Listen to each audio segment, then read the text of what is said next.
காலை வந்தனங்கள் மற்றும் உங்கள் அனைவரையும் இயேசுவின் நாமத்தில் இந்த காலை நேரத்தில் கண்டி தேவ சபையின் தமிழ் ஆராதனைக்கு நாங்கள் வரவேற்கிறோம்.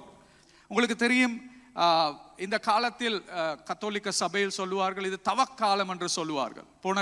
புதன்கிழமை விசேஷமாக சாம்பல் புதன் என்று அழைக்கப்படுகிறது. ரைட், அது ஆரம்பித்த சாம்பல் புதனில் ஆரம்பிக்கப்பட்டு அது பெரிய வெள்ளிக்கிழமை, அதற்கு போலாக இயேசு மீண்டும் உயிர்த்தெழுந்த ஞாயிற்றுக்கிழமை நாள் வரை 40 நாட்களை அவர்கள் தவக்காலம் என்று சொல்லுவார்கள். நான் உங்களுக்கு இதை சொல்வதற்கு காரணம் என்னவென்றால், அதை எங்களுக்கு அவங்க கொண்டாடுற விதங்கள், அவங்க செய்கிற வழிமுறைகள் இருக்கிறது. அந்த வழிமுறைகள் எல்லாமே நாங்களும் அந்த வழிமுறைகளை நாங்கள் பின்பற்ற தேவையில்லை.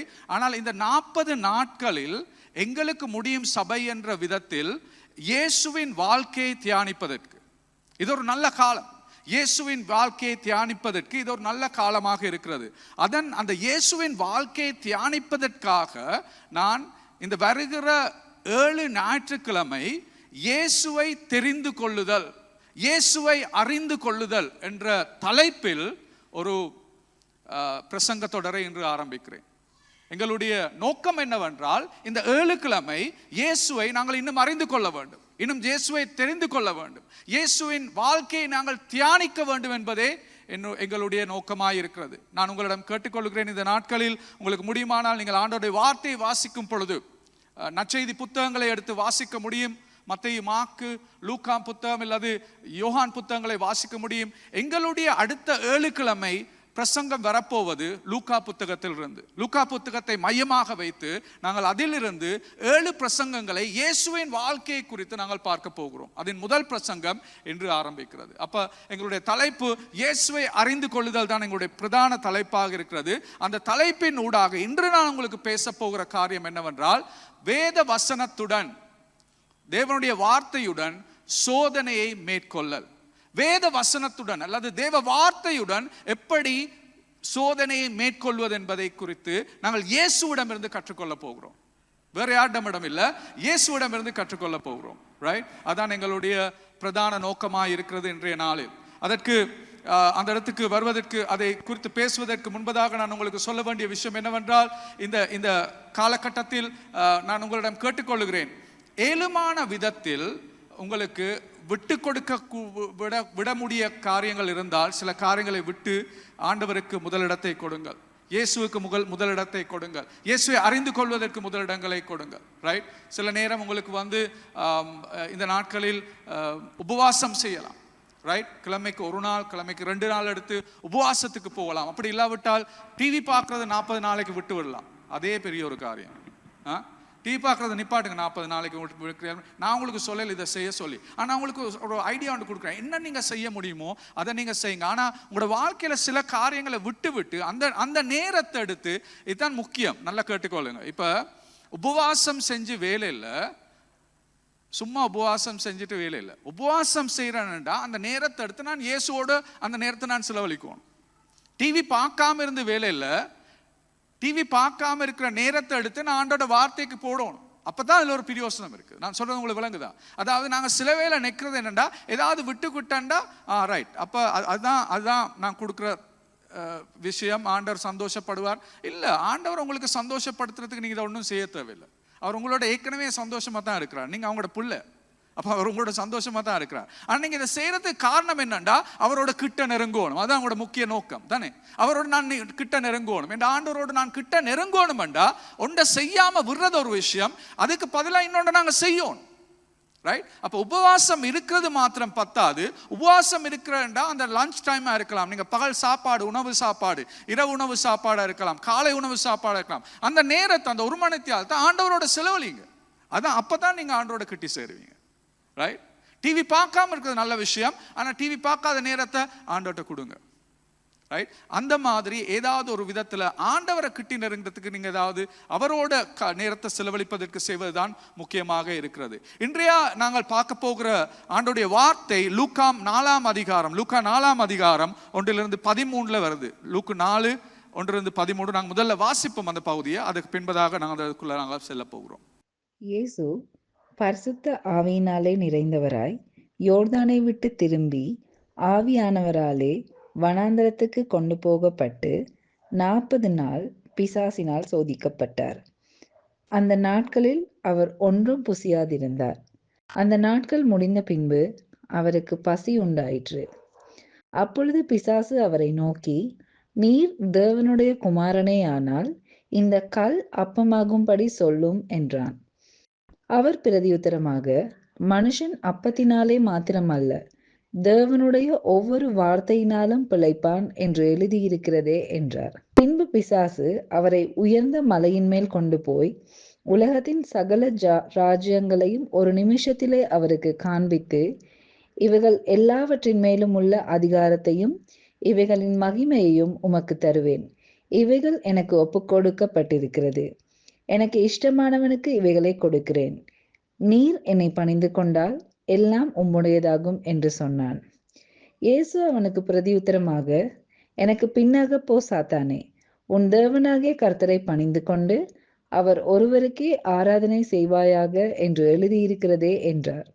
அப்பொழுது அவன் அவரை எருசலேமுக்கு கொண்டு போய் தேவாலயத்து உட்பருகையின் மேல் அவரை நிறுத்தி, நீர் தேவனுடைய குமாரனேயானால் இங்கே இருந்து தாழக் குதியும். ஏனெனில் உம்மை காக்கும்படிக்கு தம்முடைய தூதர்களுக்கு உம்மை குறித்து கட்டளையிடுவார் என்றும், உமது பாதம் கல்லில் இடராத படிக்கு அவர்கள் உம்மை கைகளில் ஏந்தி கொண்டு போவார்கள் என்றும் எழுதியிருக்கிறது என்று சொன்னான். அதற்கு இயேசு, உன் தேவனாகிய கர்த்தரை பரீட்சை பாராதிருப்பாயாக என்று எழுதியிருக்கிறதே என்றார். பிசாசானவன் சோதனையெல்லாம் முடித்த பின்பு சில காலம் அவரை விட்டு விலகி போனான். அன்பின் ஆண்டவரே, இந்த காலை நேரத்தில் மீண்டும் உங்களிடம் வருகிறோம். அப்பா, நாங்கள் ஒரு பயணத்தை ஆரம்பிக்கிறோம். இந்த 40 நாட்கள் எங்களுக்கு இருக்கிற சபை என்ற விதத்தில் எங்களுக்கு இருக்கிற ஒரே குறிக்கோள், ஆண்டவரே, ஒரே இலக்கு, இயேசுவே, உங்களை நாங்கள் இன்னும் அறிந்து கொள்ள வேண்டும், உங்களை போல் நாங்கள் மாற வேண்டும். அப்பா, எங்களுக்கு அதற்கு கிருபை தரும்படி ஜெபிக்கிறோம் நல்ல பிதாவே. இந்த தவக்காலத்தில் ஆண்டவரே, இன்னும் உங்களை கிட்டி நெருங்க, உங்களை அறிந்து கொள்ள, தெரிந்து கொள்ள எங்களுக்கு கிருபை தாரும் ஆண்டவரே. அப்பா, சபையாக முழுமையாக உங்களுக்கு பொறுப்பு கொடுத்து இன்றைய நாளில் எங்களோடு பேசும்படி எங்கள் இருதயங்களை திறங்க ஆண்டவரே, உங்களுடைய குரலை கேட்பதற்காக இயேசுவின் நாமத்தில் ஜெபிக்கிறோம் நல்ல பிதாவே. ஆமென், ஆமென். ஆண்டவருடைய வார்த்தையின்படி இன்று நாங்கள் பார்க்க போகிற காரியம், நான் உங்களுக்கு சொன்னது போல விசேஷமாக எப்படி நாங்கள் பரீட்சைகளுக்கு, சோதனைகளுக்கு முகம் கொடுப்பது, ஆண்டவரின் வார்த்தையை பாவிப்பதனூடாக எப்படி முகம் கொடுப்பது என்பதை பார்க்க போகிறோம். என்னுடைய பிரதான சிந்தனை இதுதான். என்னுடைய பிரதான சிந்தனை இன்றைய நாளில் என்னவெனில், எந்த ஒரு நல்ல காரியமும் உங்கள் வாழ்வில் இறுதி காரியமாக அமையும் போது முடிவில் அது உங்களை கட்டுப்படுத்தி அழித்து விடும்.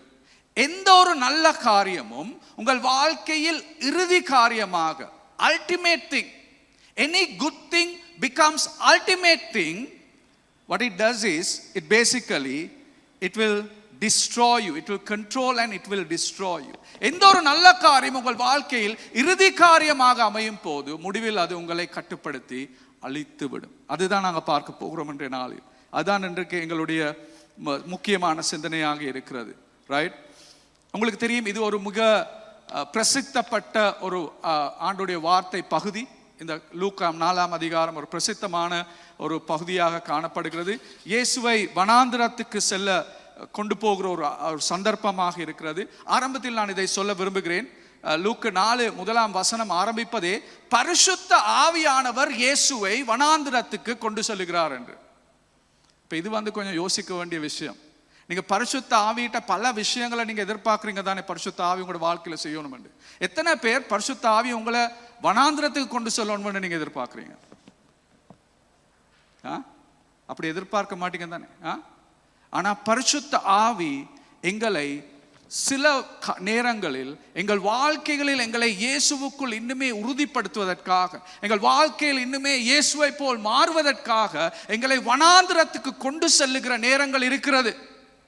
அதை நீங்களும் நாங்களும் அறியாவிட்டால், அதை நாங்கள் புரிந்து கொள்ளாவிட்டால், அப்படிப்பட்ட காலங்களை குறித்து எங்களுக்கு தெளிவில்லாவிட்டால், பரிசுத்த ஆவியினால் எங்கள் வாழ்க்கையில் செய்ய போகிற மிக முக்கியமான ஒரு விஷயத்தை நாங்கள் அப்படியே அதை நாங்கள் அறியாமலே அதை கைவிட்டு விடலாம், இல்லாட்டி பரிசுத்த ஆவிக்கு எதிராக நாங்கள் செயல்படலாம். ரைட்? அப்ப இதுல முதலாவது விஷயம் நான் உங்களுக்கு காண்பிக்க வேண்டிய விஷயம் தான், பரிசுத்த ஆவியானவர் தான் இயேசுவை வனாந்திரத்துக்கு கொண்டு செல்லுகிறார் இந்த இடத்தில். ரைட்? எதற்காக கொண்டு செல்லுகிறார்? பரிசுத்த ஆவியானவர் இயேசுவை வனாந்திரத்துக்கு கொண்டு செல்லதுக்கு காரணம் என்னது? சாத்தானால் தாக்கப்படுவதற்காக. சாத்தானால் தாக்கப்படுவதற்காக. சாத்தான் இந்த இடத்தில் இயேசுவோடு கொடுக்கல் வாங்கல் செய்கிறார், அவரை தாக்குகிறார். அந்த தாக்கங்களுக்கு முகம் கொடுப்பதற்காக தான் இயேசுவை வனாந்திரத்துக்கு கொண்டு செல்லுகிறார். ரைட்?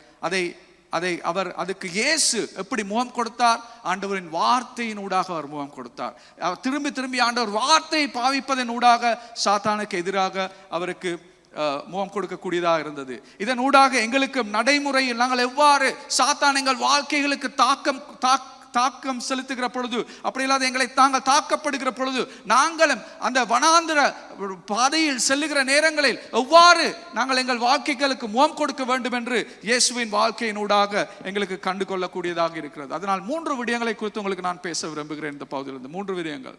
முதலாவது விடயம் இதுதான். முதலாவது விடயம், பிசாசின் ஆழமும் சிக்கலான தன்மையும்.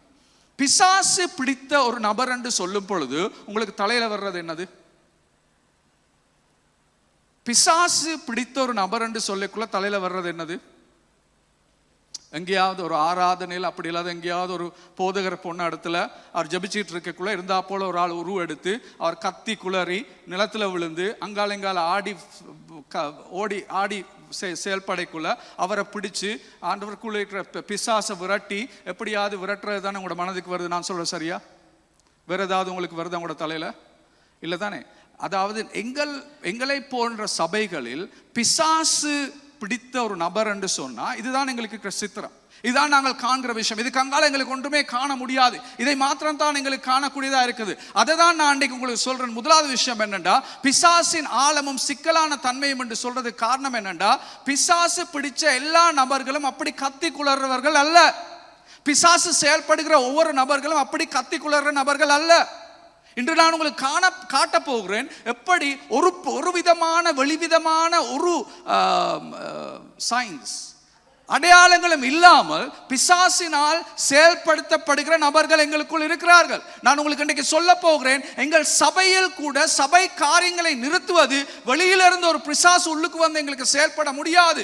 வெளியிலிருந்து ஒரு நபர், பிசாசு பிடிச்ச நபர் இந்த சபைக்குள்ள வந்து செயல்படுத்த முடியாது. இந்த சபைக்குள்ள இருக்கிற விசுவாசிகளை தான் பிசாசு பிடிச்சு அந்த விசுவாசிகளை கூடாக அவன் செயல்படுகிறான், சபையின் செல்லுகிற அந்த பயணத்தை நிறுத்துவதற்கு. அதான் இவ்வளவு சிக்கலான விஷயமா இருக்கு. அதை பற்றி தான் நான் உங்களுக்கு காட்ட போறேன். நீங்களும் நானும் பிசாசினால் பாவிக்கப்படுகிற நபர்களாய் மாற முடியும், எங்களுக்கு இதை விளங்க கொள்ளாவிட்டா, இதை நாங்கள் விளங்கி கொள்ளாவிட்டா. அதான் இன்றைக்கு நான் உங்களுக்கு பேசுறேன். முதலாவது விஷயம் வந்து பிசாசின் ஆழமும் சிக்கலான தன்மையும். இதை குறித்து நான் உங்களுக்கு பேசுகிறேன். முதலாவது எங்களுக்கு நாங்கள் அறிந்து கொள்ள வேண்டிய விஷயம் பிசாசை பொறுத்து என்னென்றால், பிசாசு என்ற ஒருத்தன் இருக்கிறான், சாத்தான் என்று ஒருத்தன் இருக்கிறான். அவன் எப்பொழுதும் செயல்பட்டு கொண்டிருக்கிறான் என்பதை நாங்கள் விளங்கிக் கொள்ள வேண்டும். எங்களுடைய ஒவ்வொரு வாழ்க்கையிலும் இந்த உலகத்திலும் சாத்தான் இன்று செயல்பட்டு கொண்டிருக்கிறான். அவன் செயல்பட்டு கொண்டிருக்கிறான் அவன் என்பதை நாங்கள் அறிய வேண்டும். அவனுடைய வார்த்தையின் ஊடாக சாத்தானின் செயல்பாடு உறுதிப்படுத்தப்படுகிறது. ஆண்டவரின் வார்த்தை சொல்லுகிறது சாத்தான் இன்றும் செயல்பட்டு கொண்டிருக்கிறான் என்பதை நாங்கள் விளங்கிக் கொள்ள வேண்டும். இதனால நாங்கள் வந்து ஏதோ எனக்கு அப்படி ஒரு பிரச்சனை இல்லை, எனக்கு அப்படி ஒரு தாக்கம் இல்லை, சாத்தானால எனக்கு ஒன்றும் செய்ய முடியாது, சாத்தானால சபையில் ஒன்றும் செய்ய முடியாது என்ற சிந்தனையில் இருக்க வேண்டாம். நான் சாத்தான உயர்த்தில்லை இயேசுவை விட, ஆனால் அவன் செய்கிற செயல்களை நாங்கள் அறியாமல் அவன் இல்லைன்னு நாங்கள் வாழ்றதும் ஒரு மடத்தனம்.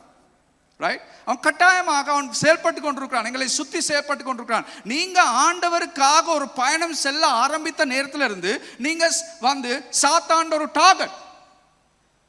நீங்க ஆண்டவருக்காக ஒரு பயணம் செய்கிற நபரா இருந்தா, ஆண்டவருடைய திட்டத்தை செய்யறதுக்கு ஒரு பயணம் செய்கிற நபரா இருந்தா, கட்டாயமாக உங்களையும் உங்கள் குடும்பத்தையும் அவன் லேசில் நீ செய், உனக்கு வேண்டியதை நீ போய் செய்யன்னு விட்டுட்டு பார்த்துட்டு இருக்க மாட்டான். உங்களை கட்டாயம் அவன் நிறுத்துவதற்காக, உங்கள் வாழ்க்கையை நிறுத்துவதற்காக, நீங்கள் செல்ற பயணத்தை நிறுத்துவதற்காக, ஆண்டவரின் சித்தத்தை உங்கள் வாழ்க்கையினூடாக செயற்படுவதை நிறுத்துவதற்காக அவன் கட்டாயமாக காரியங்களை உங்கள் வாழ்க்கையை கொண்டு வருவான். இதை நாங்கள் காண வேண்டும், தெரிந்து கொள்ள வேண்டும், புரிந்து கொள்ள வேண்டும். இது ஒன்றுமே இல்லைன்னு நீங்க நினைச்சிட்டு வாழ்ந்துட்டு இருந்தீங்கண்டா அது மடத்தனம். ரைட்? அதான் முதலாவது நான் உங்களுக்கு சொல்ல விரும்புகிறேன். ரைட்? அதான் முதலாவது. அதாவது அவன் இன்றும் செயல்படுகிறான். ரைட்? நாங்கள் பார்ப்போம். பாருங்க இந்த இடத்துல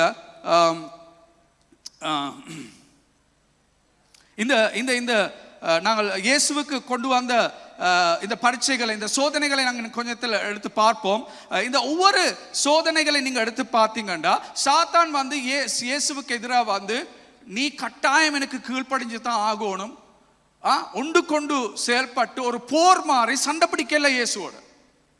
பாருங்க என்ன மாதிரி அவன் வேலை செய்யறான். அவன் சண்டை பிடிக்கல இயேசுவோட. இயேசுவோட முகத்துக்கு முகம் வந்து நான் தான் சாத்தான், நீங்க தான் இயேசு, என்னோட ரெண்டு பேரும் சண்டை பிடிப்போம், அது ஒன்றும் இல்லை. அவன் இந்த இடத்துல வந்து என்ன செய்யறான்டா, அவன் இந்த இடத்துல வந்து அந்த நேரத்தில் இயேசுவுக்கு இருந்த சரீரரீதமான ஒரு தேவை, 40 நாள் சாப்பிடாம இருந்த இயேசுவுக்கு அவருடைய சரீர ரீதியாக அவர் பசியில் இருக்கிறார். அவருடைய சரீர ரீதியான தேவைக்குள்ள உள்புகுந்து அந்த தேவையை பூர்த்தி செய்து கொள்ளுங்கன்னு தான் அவன் சொல்றான். பாருங்க எவ்வளவு சிக்கலான விஷயம். அவன் இயேசு வந்து இந்த இடத்துல அவருக்கு எதிராக செயல்படல. உங்களுக்கு ஒரு சரீர தேவை இருக்குது, அதை பூர்த்தி செய்து கொள்ளுங்க. ரெண்டாவது விஷயம் என்னது? அது பிறகு என்ன சொல்றார்? உங்களுக்கு நீங்க ஒரு இலக்க தேடி தான் இந்த உலகத்துக்கு வந்திருக்கிறீங்க. உங்களுக்கு ஒரு இலக்கு இருக்கிறது. என்னது இந்த இலக்கு? உங்களுக்கு இந்த ராஜ்யத்தை பெற்றுக்கொள்றதுக்கு நீங்க வந்திருக்கிறீங்க. ரைட்? அந்த ராஜ்யத்தை நான் தாரேன் உங்களுக்கு. நீங்க வந்த தேவையை நான் பூர்த்தி செய்யறேன். உங்களோட தேவையை நான் பூர்த்தி செய்யறேன். இப்ப பாருங்க சாத்தான் எப்படி செயல்படுறான்னு. சாத்தான் இந்த இடத்துல செயல்படுறது, உங்கள் தேவைகள், உங்களுக்கு உள்ளுக்கு இருக்கிற தேவைகளை அவன் எடுத்து அந்த தேவைகளை பூர்த்தி செய்வதற்கு ஒரு வழிமுறையை கொடுக்கிறான். ஆனால் அந்த வழிமுறை தேவனின் வழிமுறை அல்ல. இதுதான் சிக்கல். தேவை எஸ், அது எங்களுடைய சரியான தேவை. ஆனால் அந்த தேவையை பூர்த்தி செய்வதற்கு சாத்தான் உங்களுக்கு காண்பிக்கிற வழிமுறை தேவனின் வழிமுறை அல்ல. இதை நாங்கள் புரிந்து கொள்ளாவிட்டால் நாங்களும் எங்களுடைய வாழ்க்கையில எங்களுடைய தேவைகளை தேவன் வழிமுறையில் இல்லாமல் சாத்தானின் வழிமுறையில் எங்களுக்கு பூர்த்தி செய்து கொள்ள முடியும். அதை தான் இதில் காண்றோம். ரைட்? உங்களுக்கு நினைவிருக்கும் லூக்கா 22 அதிகாரத்தில் 3ஆம் வசனம். லூக்கா 22 3ஆம் வசனத்தில் யூதாஸ் உங்களுக்கு நினைவிருக்கு தானே? யூதாஸுக்கு என்ன நடக்குது? லூக்கா 22 3ஆம் வசனத்தை இங்க எடுத்து வாசிச்சு பார்த்தீங்கன்னா தெரியுது, சாத்தான் யூதாஸுக்குள் புகுந்தார் என்று இருக்குது. லூக்கா 22 3ஆம் வசனத்தை எடுத்து பாருங்க. இயேசுவின் 12 சீசர்களில் ஒரு சீசர் ஆகிய இயேசு 24 மணித்தியாலம் ஒரு முழு இரவும் ஜெபித்து தேர்ந்தெடுத்த 12 சீசர்கள். இது சாதாரண சீசர்கள் அல்ல. அவர் ஜெபித்து ராத்திரி முழுக்க ஜெபித்து தேர்ந்தெடுத்த 12 சீசர்களின் ஒரு சீசர் ஆகிய யூதாஸுக்குள் சாத்தான் புகுந்தான். என்ன நினைக்கிறீங்க? சாத்தான் புகுந்த பிறகு அடுத்த நாள் வந்து சீசர்கள் எல்லாருக்கும் தெரிஞ்சிட்டா இப்ப யூதாஸுக்குள்ள சாத்தான் இருக்கிறான்னு. ஓ பாருங்க, அவனுக்குள்ள சாத்தான் வந்துட்டாரு பாருங்க. அவனோட தலை இப்ப முகம் வந்து மேல நேரம் இல்ல, தலை அப்படியே சுத்திட்டு இருக்குது எல்லா பக்கத்தாலையும்.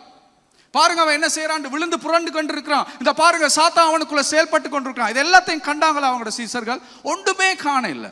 யூதாஸ் அந்த சாத்தான் அவனுக்குள்ள புகுந்த பிறகு அவன் ஒரு சாதாரண நபர். உங்களுக்கு நல்லா பார்க்கக்கூடியதா இருக்குது. கடைசி இரவு போஜனத்துல 12 சீசர்களோடு மேசையில் இருந்து இயேசுவோடு மற்ற சீசர்கள் போது அந்த ரா போஜனத்துக்கு ஒன்று பண்டு அதை பெற்றுக்கொண்டிருக்கிறான். அந்த நேரத்தில் இயேசுவுக்கு பக்கத்தில் கிட்டத்தட்ட ஒரு 4 இல்லது 5 அடிக்கு அங்கால இருந்த யூதாஸ் குள்ள சாத்தான் புகுந்து செயல்பட்டு கொண்டிருக்கிறான். இயேசுக்கு முன்னால அவன் வந்து உருவெடுத்து ஆடி பாட ஒன்றும் செய்யல.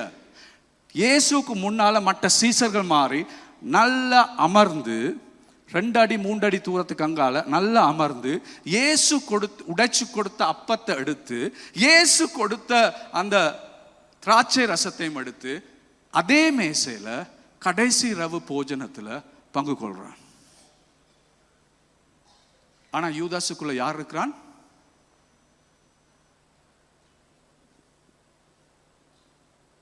எவ்வளவு சிக்கல் உங்களுக்கு விளங்குதா? இப்ப எவ்வளவு சிக்கல் விளங்குதா உங்களுக்கு? சாத்தான் எங்களோட வாழ்க்கைக்குள்ள செயல்படுகிற பொழுது சில வேளை ஒரு அறிகுறியும் இல்லாமல் எங்களுக்கு எங்களோட வாழ்க்கையில் அவன் எங்களுக்குள்ளால் செயல்பட முடியும். ஆனால் எப்படி சாத்தான் யூதாஸ் வாழ்க்கைக்குள்ள புகுந்தான்? யூதாஸுக்கு 2 விஷயம் இருந்துச்சு. ஒன்றுதான் மனக்கசப்பு இயேசுவை குறித்து, மற்றது இன்னொரு விஷயம் என்னது? பொறாமை. பொறாமை மனக்கசப்பு இருந்தபடினால் ஆண்டவருடைய வார்த்தை சொல்லுகிறது, எபேசியர் புத்தகம் 4ஆம் அதிகாரம் 26, 27 வசனங்களை எடுத்து நீங்க வாசிங்கன்னா, எபேசியர் புத்தகம் 4ஆம் அதிகாரம் 26, 27 வசனங்களை நீங்க எடுத்து பார்த்தா, நீங்க கோபம் கொண்டாலும் பாவம் செய்யாதிருங்கள், சூரியன் அஸ்தமிப்பதற்கு முன்பாக உங்கள் எரிச்சல் தனிய கடவது. ரைட்?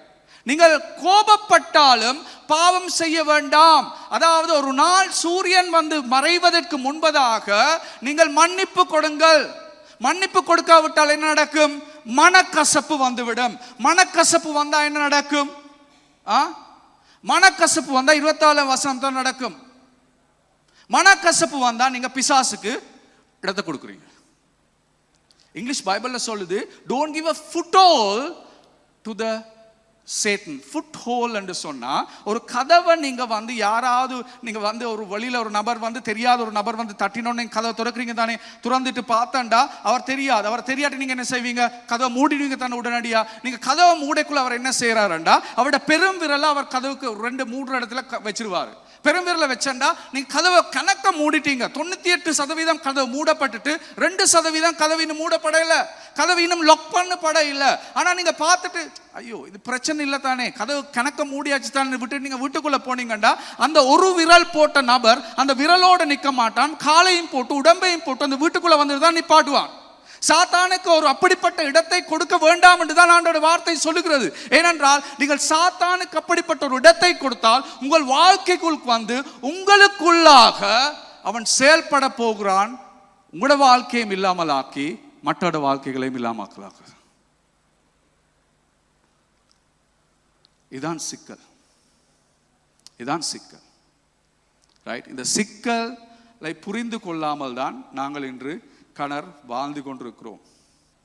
இல்லை எங்களுக்கு காணக்கூடியதாக இருக்கிறது எப்படிப்பட்ட ஒரு ஆவிக்குரிய அந்தகாரத்தில் நாங்கள் சிலர் வாழ்ந்து கொண்டிருக்கலாம். எங்களுக்கு இதை தெரியாமலே எங்களையே சாத்தான் பாவிக்கிறான். சில வேளை நான் உங்களுக்கு சொல்றேன், போதகர் மாறை கூட சாத்தான் பாவிக்கலாம். ரைட்? நான் உங்களுக்கு சொல்றேன், போதகர் மாறை கூட சாத்தான் பாவிக்கலாம். யாரையும் விட்டு விட மாட்டான், எல்லாரையும் பாவிப்பான். நாங்கள் அவனுக்கு எங்களுடைய இருதயத்தில் ஒரு இடம் கொடுத்தா, ஏதாவது ஒரு பாவத்தின் நிமித்தம் எங்களுடைய இருதயத்தில் அவனுக்கு ஒரு இடத்தை கொடுத்தாண்டா யாரையும் அவனால் முடியும். பாவம் தான் அவனுக்கு நாங்கள் கொடுக்கிற இடம். பாவத்தின் ஊடாகத்தான் சாத்தான் எங்கள் வாழ்க்கைக்குள் வருகிறான். பாவத்தின் ஊடாகத்தான் அவன் எங்களுக்குள்ளால் செயல்படுகிறான். பாவம் எங்கே எங்களுடைய வாழ்க்கையில் இருக்கிறதோ, மனம் திரும்பாமல் பாவத்தோடு நாங்கள் எங்கே செயல்பட்டு கொண்டிருக்கிறோமோ அந்த இடத்தில் சாத்தான் எங்களுக்குள்ளால் செயல்பட்டு கொண்டிருக்கிறான். தேவ மக்களே, ஏமாந்து போக வேண்டாம். இதை புரிந்து கொள்ள வேண்டும், இதை நாங்கள் அறிந்து கொள்ள வேண்டும். இதுதான் 1 திமோத்தி 3:6 என்ன சொல்லியிருக்கேன்னு பாருங்க. 1 திமோத்தி 3:6, அவன் இருமாப்படைந்து பிசாசு அடைந்த ஆக்கினியிலே விழாதபடிக்கு நூதன சீசனாய் இருக்கக்கூடாது. அதாவது ஒரு புதிய நபரை தலைமைத்துவத்துக்கு உடனடியாக போட வேண்டாம் என்று தான் திமோத்தி சொல்றார். எதுக்காக? ஒரு புதிய நபரை நீங்க தலைமைத்துவத்துக்கு போட்டா என்ன நடக்கும்? பெருமை. நான் தான் இப்ப எல்லாம் சாதிக்க போறேன் என்ற பெருமை வந்துடும். பெருமை வந்தா என்ன நடக்கும்? அந்த பெருமையின் ஊடாக பிசாசு அடைந்த ஆக்கிரியில் விழாத படிக்கு, அந்த பெருமையின் ஊடாக பிசாசு அவனுக்குள் செயல்படாத படிக்கு. பெருமை யார் கொண்டு வர்ற விஷயம்? பெருமையோட நிமித்தம் தானே சாத்தான் விழுந்ததே, சாத்தான் ஆகினதே அதனால தானே. பெருமை கொண்டபடியா தானே ஆண்டவருக்கு கீழே வர முடியாதபடியா தானே சாத்தானா இருக்கிறான். அப்ப அந்த பெருமை அந்த புதிய நபர்களுக்கு தலைமைத்துவம் கொடுக்க வேண்டாம் என்று சொன்னது காரணம் திமோத்தி என்னண்டா, பெருமை. வர்ஷிப் செய்கிறாக்கள் நல்லா கேட்டுக்கொள்ளுங்க, நான் சொல்றாக்கள் இல்லை வந்து வர்ஷிப் பண்ணுவீங்க தானே, உங்களுக்கு நான் கதைக்கிறேன். வர்ஷிப் பண்ண உங்களுக்கு சான்ஸ் ஒன்று கிடைச்ச உடனே நான் தான் ஏதோ வெட்டி விழுத்துறேன்னு நினைச்சிடாதீங்க. ரைட்? நான் தான் ஏதோ வெட்டி விழுத்துறேன்னு நினைச்சிங்கண்டா அது போதும். அந்த வர்ஷிப்ல வாரது நீங்க இல்லை, உங்களுக்குள்ள இருக்கிற சாத்தான் தான் வெளியில வரப்போறான். எவ்வளவுக்கு எவ்வளவு கீழ்ப்படுறீங்களோ, எவ்வளவுக்கு எவ்வளவு என்னால் ஒன்றுமே முடியாது, ஆண்டவர் தான் என்னை பாவிக்கிறார், ஆண்டவருக்கே நன்மை, ஆண்டவருக்கே கிருபை, ஆண்டவரே ஸ்தோத்திரம் என்ற எவ்வளவுக்கு எவ்வளவு கீழ்ப்படிஞ்சு நீங்கள் இந்த இடத்துல வந்து ஆண்டவரே இந்த நாளையில் எனக்கு எப்படி இதில் கொண்டு போகிறேன்னு கூட எனக்கு தெரியாது, ஆண்டவரே நீங்களே என்னை எடுத்து பயன்படுத்திங்க, நீங்க எவ்வளவுக்கு எவ்வளவு கீழ்ப்படுறீங்களோ அவ்வளவுக்கு அவ்வளவு பரிசுத்த ஆவியானவர் இந்த இடத்துல செயல்படுவார். விளங்குதான் நான் சொல்றது? வர்ஷிப் செய்கிறாக்கள், இந்த இன்ஸ்ட்ருமெண்ட்ஸ் பிளே பண்றாக்கள் எல்லாருக்கும் தான் நான் சொல்றேன். ரைட், புரிஞ்சுக்கொள்ளுங்க. சாத்தான் வேலை செய்யற இடம் அந்த இடம் தான். வர்ஷிப்ல தான் கொணக்க வேலை செய்யறது. அவனும் ஒரு வர்ஷிப் லீடர் தான் சாத்தான், தெரியுமா உங்களுக்கு? பரலோகத்தில் வர்ஷிப் தான் அவன் செஞ்சிட்டு இருந்தான். ரைட், கவனமா இருங்க, இடம் கொடுத்துடாதீங்க, அவனுக்கு இடம் கொடுத்துடாதீங்க. ரைட்,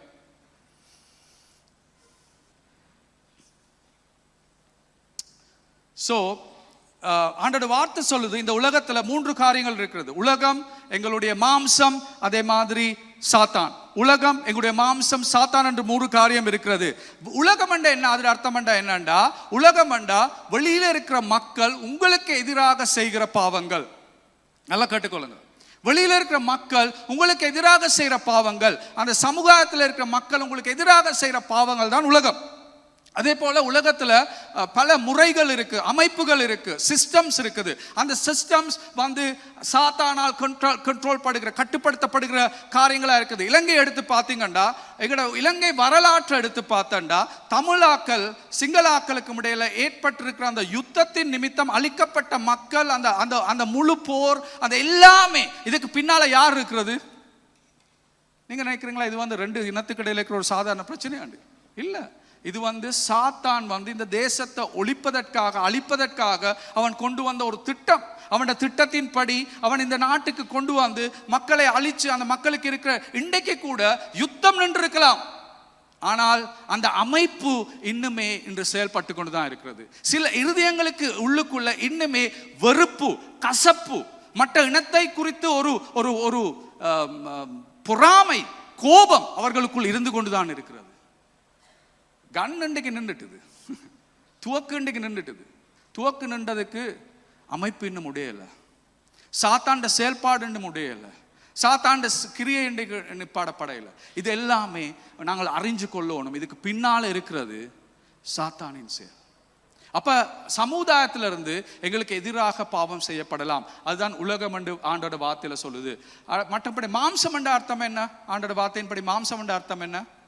சுயநலம், எனக்குள்ள இருக்கிற சுயநலம். எனக்கு நான் வந்து என்ன குறித்து மட்டும்தான் நினைக்கிறது, எனக்கு பரவாயில்ல, மற்றவங்களுக்கு என்ன நடந்தாலும் எந்த தேவைகளை சந்திப்பதற்காக நான் எதுவுமே செய்வேன். அதுதான் நான் எனக்குள் இருக்கிற பாவம். ரைட், 2வது விஷயம் எனக்குள் இருக்கிற பாவம். உலகத்திலிருந்து செய்யப்படுகிற பாவம் தான் உலகம் என்ற ஆண்டோட வார்த்தையில சொல்லுது. மாம்சம் என்ற ஆண்டோட வார்த்தையின் அர்த்தம் வந்து என்னுடைய சுயநலத்தினூடாக எனக்குள்ளால உற்பத்தி செய்யப்படுகிற பாவம். 3வது வந்து சாத்தான் என்று சொன்னா எங்களுக்கு மேலால், எங்களுக்கு உள்ளுக்குள்ள பாவம் இருக்கு, எங்களுக்கு வெளியே பாவம் இருக்கு, எங்களுக்கு மேலாலையும் பாவம் இருக்கு. சாத்தானை பற்றி சொல்லிக்குள்ள ஆண்டோட வார்த்தை சொல்லுகிறது, உலக என்னது சொல்றது, இந்த இந்த ஹை லெவல்ஸ், உயர்ந்த ஸ்தானங்கள்ல நடைபெறுகிற வல்லமைகள் இருக்குது, எங்களுக்கு எதிராக நடைபெறுகிற வல்லமைகள் இருக்கிறது. அப்ப பாருங்க, இந்த பாவம் என்று சொல்லிக்குள்ள எங்களுக்கு உள்ளேயும் இருக்குது, எங்களுக்கு வெளியேயும் இருக்குது, எங்களுக்கு மேலேயும் இருக்குது. இதான் ஆண்டோட வார்த்தை எங்களுக்கு காண்பிக்கிற முறை. இந்த முறையை நாங்கள் விளங்கிக் கொள்ள வேண்டும். ரைட், பாவம் என்று சொல்லக்குள்ள எங்களுக்கு ஒன்றை மட்டும் நாங்கள் நினைக்க முடியாது.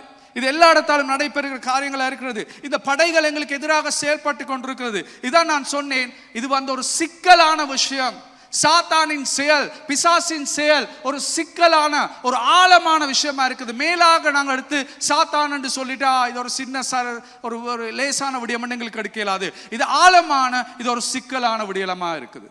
அதுதான் பரிசுத்த ஆவியானவரின் உதவி எங்களுக்கு தேவையா இருக்கிறது. எந்த நேரத்திலையும் நாங்கள் வாழ்க்கையில் நாங்கள் செய்கிற பொழுது, நான் இந்த செய்கிற விஷயம் வந்து என் வாழ்க்கையில சாத்தான் எனக்குள்ளால செயல்படுகிறானா, என்னை பாவிக்கிறானா என்பதை குறித்து எனக்கு அறிந்து கொள்ளக்கூடியதாக இருக்க வேண்டும். இதுதான் 1வது விஷயம். 2வது விஷயத்துக்கு நாங்கள் வருவோம். 2வது விஷயம் என்ன? பிசாசின் தந்திர உபாயங்கள், வியூகங்கள். எப்படி பிசாசு அவன் தந்திர உபாயங்களை நாங்கள் அறிந்து கொள்ள வேண்டும். எவ்வாறு அவன் செயல்படுகிறான் என்பதை எங்களுக்கு தெரிய வேண்டும். அவன் செயல்படுகிற விதத்தை எங்களுக்கு தெரியாவிட்டால் நாங்கள் விழப்போகிறோம். அப்ப அவனுடைய தந்திர உபாயங்கள் என்ன, அவனுடைய வியூகங்கள் என்ன என்பதை நாங்கள் நன்றாக அறிந்திருக்க வேண்டும்.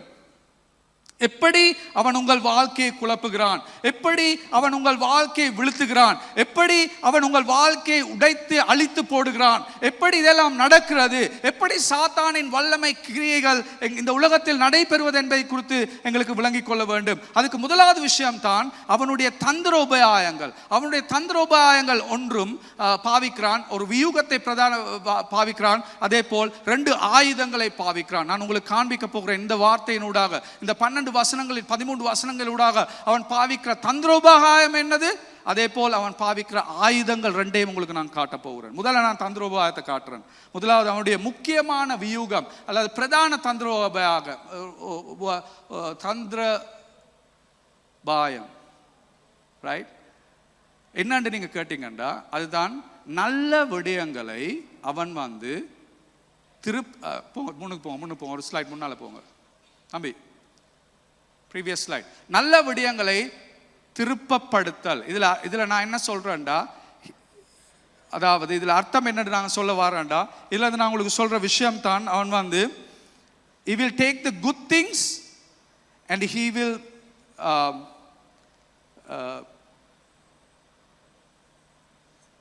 அதாவது அதை வந்து அவன் வந்து ஒரு நல்ல காரியத்தை உங்களுக்கு திருப்புப்படுத்தல் என்ற அர்த்தம் வந்து அதை உங்களுக்கு அதை பிழையான விதத்தில் உங்களுக்கு காண்பிக்கிறது. ஒரு நல்ல விஷயத்தை அதை ஒரு பிழையான விதத்தில் உங்களுக்கு அவன் அதை காண்பிக்கக்கூடிய தன்மை அவனுக்குள்ள இருக்கிறது.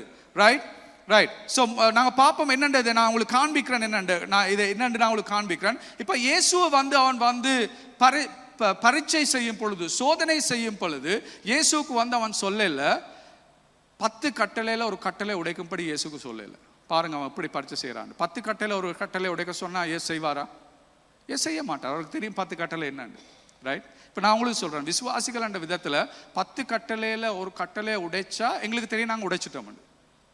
ரைட். நாங்கள் உடைச்சிட்டோம் எங்களுக்கு தெரியும். என்ன ஆண்ட வார்த்தை சொல்லியிருக்கு, வார்த்தைக்கு எதிராக நாங்கள் செயல்பட்டுருக்கிறோம் எங்களுக்கு தெரியும். சில வேளை நாங்கள் மன்னிப்பு கொடுக்கலாம், சில வேளை மன்னிப்பு இல்லாமல் அதிலே நீங்கள் வாழ்ந்துட்டு இருக்கலாம். ஆனால் எப்படி இருந்தாலும் அவனுக்கு தெரியும் நீங்கள் வந்து ஒரு கட்டளையை நீங்கள் உடைச்சிருக்கேன்னு அவனுக்கு நன்றாக தெரியும். ரைட். ஆனால் அவன் அப்படி சொல்ல மாட்டான், அப்படி செய்ய மாட்டான். ரைட்.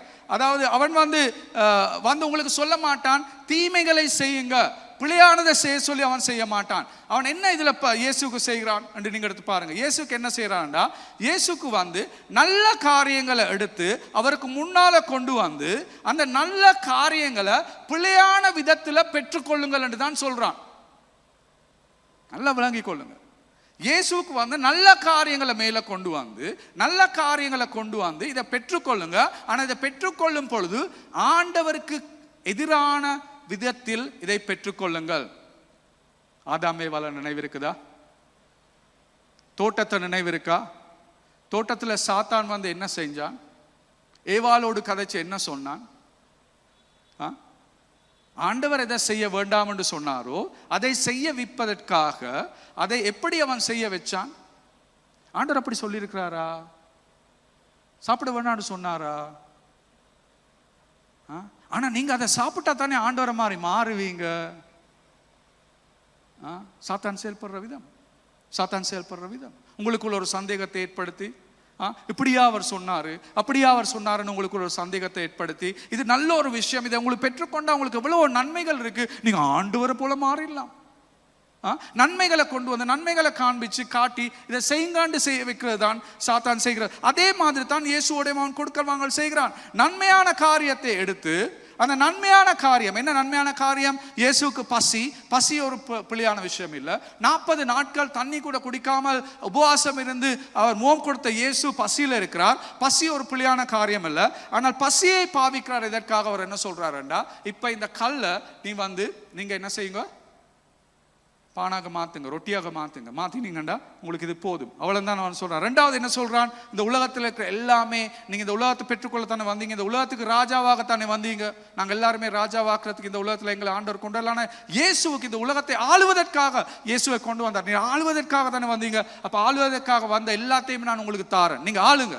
ஆனா ஒன்றை மட்டும் செய்யுங்க, எனக்கு பணிந்து என்ன ஆராதனை செய்யுங்க. ரைட். அதான் ரெண்டாவது நல்ல விஷயம். நல்ல விஷயத்தை தான் காண்பிக்கிறான். ஆனா அதை பெற்றுக்கொள்ற விதத்துல தான் நம்ம பிரச்சனை இருக்குது. மூன்றாவது என்னது?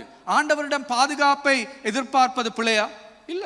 ஆண்டவர் எங்களை பாதுகாப்பார். ஆண்டவர் கட்டாயம் எங்களை பாதுகாப்பதற்கு உறுதி கொடுத்திருக்கிறார். இந்த இடத்துலயும் இயேசுக்கு என்ன சொல்றான்? ஆண்டவர் உங்களை பாதுகாக்க வேண்டும் தானே. ஓ, ஆண்டவர் என்னை பாதுகாக்க வேண்டும், அதனால நீங்க மேல இருந்து பாயுங்க, ஆண்டவர் வந்து எப்படியாவது உங்களை காப்பாத்துவார். பாருங்க, எல்லாத்துலயும் அவன் என்ன சொல்றான்டா, நல்ல விஷயங்களை செய்யத்தான் சொல்றான். ஒன்றுமே பிழையான விஷயங்களை சொல்ல வரல. அதான் நான் உங்களுக்கு காண்பிக்க விரும்புகிறேன். ஆனால் இதை அவன் இயேசு வந்து சாத்தான் சொல்றது போல இதற்கு செய்திருந்தால் என்ன நடந்திருக்கும்? இயேசு ஆண்டவருக்கு எதிராக செயல்பட்டிருக்க வேணும், ஆண்டவருக்கு கீழ்ப்படியாமல் செயல்பட்டிருக்கணும். ஆதாமும் ஏவாளும் போல ஆண்டவருக்கு எதிராக செயல்பட்டிருக்கணும். இதுக்கு அவர் கீழ்ப்படிந்திருந்தால். அதுதான் இயேசு கீழ்ப்படவே இல்லை. முதலாவது நான் உங்களுக்கு காண்பிக்கிறேன். அவர் வந்து கல்ல நீங்க வந்து இத சாப்பாடா மாத்துங்கன்னு சொல்லக்குள்ள, ஏன் சாப்பாடா மாத்துறது என்ன பிள்ளை? இயேசு இந்த உலகத்துக்கு வந்த இயேசுவின் பணி என்ன? இயேசுவின் பணி அவருக்கு கொடுக்கப்பட்ட வல்லமை அவருக்கு பாவிப்பதல்ல.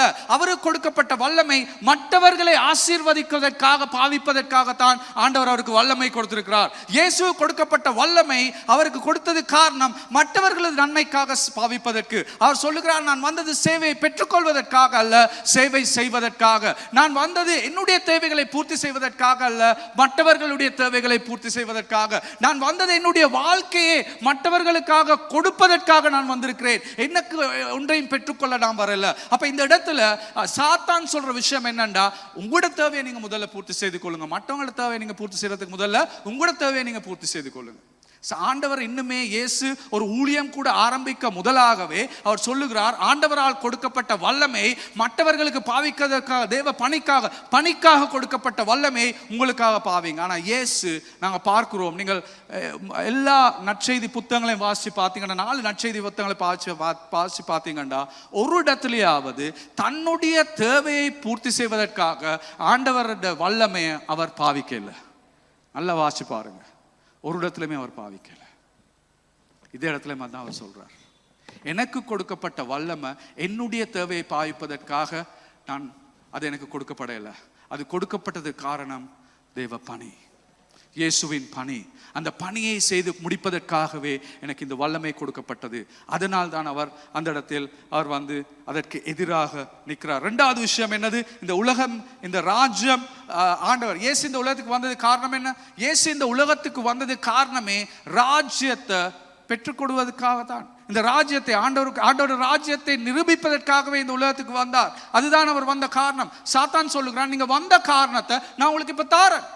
ஆனால் இயேசு அந்த ராஜ்யத்தை பெற்றுக்கொள்ளுகிற விதம் என்னது? தேவனுடைய திட்டம் என்னது? தேவனுடைய திட்டம் தான் இயேசு சிலுவையில் தன்னுடைய வாழ்க்கையை கஷ்டப்பட்டு பாடுகள் மத்தியில் அவர் அதை தன்னுடைய வாழ்க்கையை கொடுப்பதன் ஊடாகத்தான் ராஜ்யத்தை ஸ்தாபிக்க வேண்டும். ஆனால் சாத்தான் சொல்லுகிறான், சிலுவைக்கு போக வேண்டாம், நான் உங்களுக்கு ராஜ்யத்தை தருகிறேன். சிலுவைக்கு போக வேண்டாம், நான் உங்களுக்கு ராஜ்யத்தை தருகிறேன். ரைட்? பாருங்க என்ன மாதிரி நடக்குதுன்னு. இது ஒரு மிக லேசான விஷயம் இல்லை. இயேசு அவருடைய ஊழியத்தை ஆரம்பிக்கிறதுக்கு முன்பதாகவே தேவ ராஜ்யத்தை சாத்தான் தர்றகன்னு சொல்லுகிற பொழுது எவ்வளவு பெரிய ஒரு சோதனை அது, எவ்வளவு பெரிய ஒரு சோதனை. உங்களுக்கு எனக்கு அது விளங்காது. அவருடைய பாடுகள், அவர் போற எல்லா நோவு பாடுகள் எல்லாமே இயேசுவுக்கு தெரியும். அதெல்லாம் தெரிந்து கொண்டு அவர் சொல்லுகிறார், இல்ல, நான் ராஜ்யத்தை பெற்றுக்கொள்கிற விதம் சிலுவை, வேறொரு வழி இல்லை, வேறொரு வழி இல்லை. ரைட்? இதெல்லாம் நான் சொல்றதுக்கு ஒரு காரணம் இருக்கு. யோசிச்சு பாருங்க, உங்களோட வாழ்க்கையில் நடக்கிற விஷயங்களை யோசிச்சு பாருங்க. ரைட்? கடைசி விஷயத்தை பாருங்க. அதே போல தான் நான் சொல்றான், எல்லாருக்கும் காண்பீங்க, உங்களுக்கு வல்லம் இருக்கின்றது எல்லாருக்கும் காண்பீங்க. நீங்க பாயக்குள்ள அந்த தேவதூதர்கள் வந்து உங்களை காப்பாத்திக்குள்ள முழு உலகமும் தெரிஞ்சு கொள்ள போகிறது நீங்கள் தான் ஆண்டோட மகன். ஆனா இயேசு சொல்லுகிறார், தேவ பணியின்படி, என்னுடைய இயேசுவின் பணியின்படி நான் மற்றவர்களுக்கு ஷோ காட்டுவதற்காக இந்த உலகத்துக்கு வரல. இன்னைக்கு சில போதர்கள் அதான் செஞ்சுட்டு இருக்கிறாங்க. ஷோ காட்டுவதற்காக இந்த உலகத்துக்கு நான் வரவில்லை. நான் வந்தது காரணம் என்னண்டா, நான் சிறுக வேண்டும், என் தேவன் பெருக வேண்டும். நான் சிறுக வேண்டும், என் தேவன் பெருக வேண்டும். அன்றைக்கு அவர் பாஞ்சு அவரை தேவதூதரை காப்பாத்திருந்தாண்ட எல்லாருமே அவர்தான். ஆனா அவர் கூட தன்னை உயர்த்துவதற்கு அவர் விரும்பவில்லை. அவர் கூட எங்களுக்கு ஒரு முன்மாதிரியாக காட்டியிருக்கிறார் நாங்கள் எப்படி எங்களோட வாழ்க்கையை கொண்டு செல்லணும் என்று. அவர் தனக்கு புகழை பெற்றுக்கொள்வதை விட அவருக்கு தேவை இருந்தது தன்னுடைய தகப்பன், தன்னுடைய அப்பா மகிமைப்பட வேண்டும். அதான் அவருடைய ஒரே நோக்கம். பாருங்க எவ்வாறு இயேசு அதற்கு எதிராக நின்றார் என்று. அதான் நான் சொல்லுகிறேன் பாருங்க, அடுத்த ஸ்லைட்ல நான் போட்டிருக்கிறேன். இதை அல்ல சொல்லியிருக்கு, இந்த ஒரு நல்ல காரியம் உங்கள் வாழ்வில் இறுதி காரியமாக அமையும் போது முடிவில் அது உங்களை கட்டுப்படுத்தி அழைத்து விடும். இது எல்லாமே நல்ல காரியங்கள், இயேசுட நல்ல காரியங்களுக்கு தான் சொல்றாரு. ஆனா அவர் நல்ல காரியங்களுக்கு அதை அவர் இறுதி காரியமா மாத்திருந்தாண்டா அது அவருடைய கடவுளா மாறி இருக்கும். அது அவருடைய அது ஒரு ரூபமாக, ஒரு ஐடலாக, விக்கிரமாக அது மாறி இருக்கும், ஒரு விக்கிர ஆராதனையாக அது மாறி இருக்கும். ஆனால் ஆண்டவர் இயேசு அது ஒன்றுக்குமே இடம் கொடுக்காம தன் தேவன் மாத்திரம் தான் முக்கியம் என்பதை அவர் எல்லா இடத்திலும் எங்களுக்கு காண்பித்தார். ரைட்? ஸோ அதான் முக்கியமான விஷயம். முதலாவது விஷயம் அதான் நான் உங்களுக்கு காட்டுறேன். அதாவது சாத்தான் உங்களுடைய இருதயத்தில் உங்களுக்கு இருக்கிற தேவை, ஒரு நன்மையான காரியத்தை அவன் முன்னால கொண்டு வந்து அவனுக்கு முடியும் உங்கள் வாழ்க்கையில் அதை காண்பித்து சொல்வதற்கு, இதை நீ இதுக்கு முதலிடத்தை கொடு, இதுதான் உனக்கு முக்கியம், இது இருந்தால் மட்டும்தான் உன்னால் வாழ முடியும் என்ற காரியத்தை உங்களுக்கு சொல்லி உங்களோட இருதயத்தில் ஒரு விக்கிர ஆராதனையை ஏற்படுத்தி அவன் ஆண்டவருக்கு கொடுக்க வேண்டிய இடத்தை உங்களோட வாழ்க்கையில் வேறொன்று கொடுக்க வைக்கலாம். நான் கேட்டிருக்கேன், சில நேரங்களில் பலர் எனக்கு சொல்லுவாங்க, நான் ஆண்டவர்கிட்ட வந்தேன், எத்தனை வருஷம் ஆண்டவர்கிட்ட இருந்தேன், நான் ஆண்டவரை விசுவாசிச்சேன், ஆனால் என் தேவைகள் சந்திக்கப்படலை, நான் ஜபிச்சேன், ஆண்டவர் எனக்கு தேவைகளை சந்திக்கப்படியாதபடினால எனக்கு இப்போ ஆண்டவர் தேவையில்லை, நான் விட்டுட்டு போயிட்டேன் ஆண்டவர். இப்போ எதுக்காக நீங்கள் வந்தீங்க ஆண்டவர்கிட்ட? எது உங்களோட வாழ்க்கையில் முக்கியம்? ஆண்டவர் முக்கியமா, உங்களோட தேவை முக்கியமா? அப்ப தேவைக்குத்தான் நான் முதலிடம் கொடுத்திருக்கிறேன். என் வாழ்க்கையில தேவை, எனக்கு இருக்கிற தேவை, என் ஆசை எனக்கு அது கிடைக்காட்டி எனக்கு ஆண்டவர் தேவையில்லை. அப்ப ஆசை முக்கியமா, ஆண்டவர் முக்கியமா? இதுதான் விக்ரம். இந்த விக்கிரத்தை தான் எங்களுடைய இருதயத்தில் இந்த ஆண்டவர் உடைக்க பார்க்கிறார். அதான் சில நேரங்களில் எங்களுடைய தேவைகளை அவர் அதை சந்திப்பதில் தாமதமாவதற்கு காரணம் என்னது? பரிசுத்த ஆவியானவர் வனாந்திரத்துக்கு உங்களை அனுப்புகிறார். எதற்காக? சோதிக்கப்படுவதற்காக. உங்கள் இருதயத்தில் ஆண்டவர் முக்கியமா, உங்களுடைய ஆசை முக்கியமா? சோதிக்கப்படுகிறீர்கள். ஒரு விஷயம் எங்களோட வாழ்க்கையில ஒரு சாத்தானின் விஷயமாக எப்படி மாறுகிறது என்று நீங்க கேட்டீங்கண்டா அதற்கு பதில் இதுதான். எனக்கு ஆண்டவரை விட என் வாழ்க்கையில நான் ஒரு முக்கியத்துவத்தை இன்னொன்று கொடுத்தேன்டா அந்த விஷயம், அந்த விடயம் என் வாழ்க்கையில் சாத்தானின் செயலாக மாறுகிறது. எந்த விஷயத்தை நான் ஆண்டவரை விட முக்கியத்துவம் கொடுக்கிறனோ அந்த விஷயம் இட் பிகம்ஸ் டிமானிக். அந்த விஷயம் சாத்தானின் வல்லமையினால் என் வாழ்க்கையில் நடைபெறுகிற ஒரு விஷயமாக இருக்கும். சில வேளையில் எனக்கு ஆண்டவரை விட என் தொழில் முக்கியம், என் தொழிலில் எனக்கு கிடைக்கிற வெற்றி எனக்கு ஆண்டவரை விட முக்கியம் என்று நீங்கள் சிந்தித்து அதை நான் அந்த வெற்றியை பெற்றுக்கொள்வதற்காக ஆண்டவரை பாவிக்கிற நபராயிருந்தால் அதே தொழில் ஒரு நாள் உங்களை இல்லாமாக்கிடும். ஆமா, நான் சொல்றேன், நல்லா கேளுங்க. உங்களோட பிள்ளைகள் ஆண்டவரை விட உங்களுக்கு முக்கியமா இருந்துச்சுட்டா, உங்களோட பிள்ளைகளுக்கு நீங்கள் செலுத்துகிற அன்பு ஆண்டவருக்கு நீங்கள் கொடுக்கிற அன்பை விட அதிகமா இருந்துச்சுண்டா, அந்த பிள்ளைகளின் வெற்றி தான் உங்களுக்கு முக்கியமா இருந்துச்சுண்டா, அந்த பிள்ளைகளின் வாழ்க்கையில் என்ன நடந்தாலும் பரவாயில்ல, அவங்க நன்மை, அவங்க வெற்றி பெற வேண்டும், ஆண்டவர் சொன்னது அது பரவாயில்ல, இது நாங்க ஆண்டவர் சொன்னதுக்கு அது கொஞ்சம் நாங்க மாத்தி செஞ்சா பரவாயில்ல, அவன் வெற்றி படணும் தானே, அவன் நல்லா இருக்கணும் தானே என்று நீங்க சிந்திச்சு செயல்படுறதா இருந்தா அந்த பிள்ளையாலே நீங்க ஒரு நாளைக்கு நாசமா போறீங்க. இது என்னுடைய சித்தம் இல்லை. நான் இது உங்களுக்கு மேல சொன்ன ஒரு சாபமும் அல்ல, இது நான் உங்களுக்கு கொடுக்கிற ஒரு எச்சரிக்கை. இருதயத்தில் ஆண்டவருக்கு முதலிடத்தை கொடுங்க. உங்களோட பிள்ளைகள் எல்லாம் முதல், ஆண்டவர் முதல், ஆண்டவருக்கு முதலிடத்தை கொடுங்க. எல்லாமே ரெண்டாவதா வர வேணும். எங்களோட வாழ்க்கையில இதே மாதிரி சொகுசு தான் முக்கியம், வீடு வாங்குறது தான் முக்கியம், கார் வாங்குறது தான் முக்கியம், இது வாங்குறது தான் முக்கியம், அது வாங்குறது தான் முக்கியம் என்று அதுக்கு பின்னால ஓடிக்கொண்டிருந்தீங்கண்டா, அதுக்கு முதலிடத்தை கொடுத்து ஆண்டவருக்கு முதலிடம் கொடுக்காம அதுதான் முக்கியமாக வாழ்ந்து கொண்டிருந்தீங்கண்டா, எதுக்கு பின்னால நீங்க ஓடுறீங்களோ அது உங்களை இல்லாமக்க போகுது. ஆண்டவரை விட மற்ற ஒரு காரியத்துக்கு நீங்க ஓடுற நபரா இருந்தா அது உங்களை இல்லாமலாக்க போகிறது. நன்றாக விரிந்து கொள்ளுங்கள், நன்றாக தெரிந்து கொள்ளுங்கள். இதுதான் ஆண்டவர் எங்களுக்கு பேசுற விஷயம். ஆண்டவர் எங்கள் வாழ்க்கையில் முக்கியமான இடத்தை எடுக்க வேண்டும். அவர் எங்கள் இடத்தில் முதலாவது இடத்தை எடுக்க வேண்டும். எங்கள் இருதயத்தில் அவர் முதலாவது இடத்தில் இருந்தால் எங்களுக்கு தெரியும் சாத்தானால் எங்களை தொட முடியாது. நான் சொல்றது உங்களுக்கு நல்லா கேட்டுக்கொள்ளுங்க. அவனுக்கு தெரிஞ்சிச்சண்டா இவனுக்கு ஆண்டவர் தான் முக்கியம், வேறு ஒன்றுமே இல்லை, தொட முடியாது அவனுக்கு. எங்களை இருதயம் தான், இதுக்குள்ளதான் எல்லாமே இருக்குது. என்னென்னு உங்களுக்கு தெரியும். நீங்க எதுக்கு ஆசைப்படுறீங்க அதிகமான என்னென்னு உங்களுக்கு தெரியும். 3 கேள்வி கேட்கவா? பதில் கொடுக்குறீங்களா? எனக்கு சொல்ல வேணாம், உங்களுக்கே நீங்கள் பதில் கொடுங்க. ஒரு நாளில் அதிக நேரத்தை நீங்க எதுக்காக செலவழிக்கிறீங்க? முதலாவது கேள்வி. உங்கள் பணம் அதிகமாக எதற்கு செலவழிக்கப்படுகிறது? 2வது கேள்வி. உங்கள் சிந்தனைகளில் அதிகமான சிந்தனை எதை குறித்து நீங்கள் சிந்தித்துக் கொண்டிருக்கிறீர்கள்? 3வது கேள்வி. இந்த 3 கேள்விக்கு நீங்கள் பதில் கொடுத்தீங்கன்னா உங்களோட வாழ்க்கையில முதலாவது விஷயம் என்னன்னு உங்களுக்கு தெரியும். Very simple. முதலாவது விஷயம் என்னன்னு உங்களுக்கு தெரியும், ரைட்? அது என்னது? ஆண்டவர் இல்லாட்டி அந்த 3 இடத்துலையும் நாங்கள் மனம் திரும்பணும், ஆண்டவரை கொன்றுவோம் அந்த இடத்துல. முதலாவது விஷயம் தான் சாத்தாண்ட முதலாவது உபாயம். அவன் எங்களுக்கு எதிராக பாவிக்கிறது இதுதான். ஏதாவது ஒன்றை கொண்டு வந்து அது ஆண்டவரோட முக்கியமான எங்களோட இதயத்தில் கொண்டு போட்டுருவான். அதுதான் முதலாவது. 2 ஆயுதங்கள் எங்களுக்கு எதிராக பாவிக்கிறான். என்ன ஆயுதங்கள்? முதலாவது ஆயுதம் வந்து டெம்டேஷன், சோதனை, ஆசை, தூண்டுதல். உங்களுக்கு காணக்கூடியதா இருக்குது. முதலாவது அவன் என்ன செய்கிறான்? லூக்கு 15:1-2 இயேசுவை அவன் அதாவது இயேசுவை அந்த வனாந்திரத்துக்கு கொண்டு போய் 2வது வார்த்தை என்ன சொல்லுதுன்னு பாருங்க. 2வது வசனம் போடுங்க. அடுத்த வசனத்தை, அடுத்த ஸ்லைட், ரைட். 2வது வசனத்துக்கு கொண்டு போங்க. 2வது வசனம் பாருங்க. 40 நாள் பிசாசினால் சோதிக்கப்பட்டார். இந்த சோதிக்கப்பட்டார் என்ற கிரேக்க வசனத்தை அர்த்தம் என்னன்னா அவருக்கு அழுத்தம் போடப்பட்டது. சோதிக்கப்படுற பரீட்சை செய்யப்பட்டார். ஒன்றுக்கு மேலாக அவருக்கு மேல் அழுத்தங்கள் போடப்பட்டது. அதாவது இது வந்து சோதிக்கிறன்றது லேசான விஷயம் இல்லை, அழுத்தம் போடப்படுகிறது. ஒரு வருஷத்துக்கு முன்னால ஒரு போதகர் என்னிடம் கால் பண்ணி எனக்கு சொன்னார், பாஸ்டர், ஆண்டவர் உங்களை உயர்த்திட்டாரு, உங்களுக்கு நேரம் சரி, இந்த சின்ன கண்டி சபையை விட ஒரு பெரிய ஒரு சபை உங்களுக்கு கொடுக்க போறார். பிரைஸ் தி லார்ட் பாஸ்டர் என்று நான் அவருக்கு சொன்னேன். அப்புறம் அவர் சொன்னார், ஒரு சபையை பற்றி சொன்னார். அந்த சபைக்கு இருக்கிற வளங்களை பற்றி எனக்கு சொன்னார்.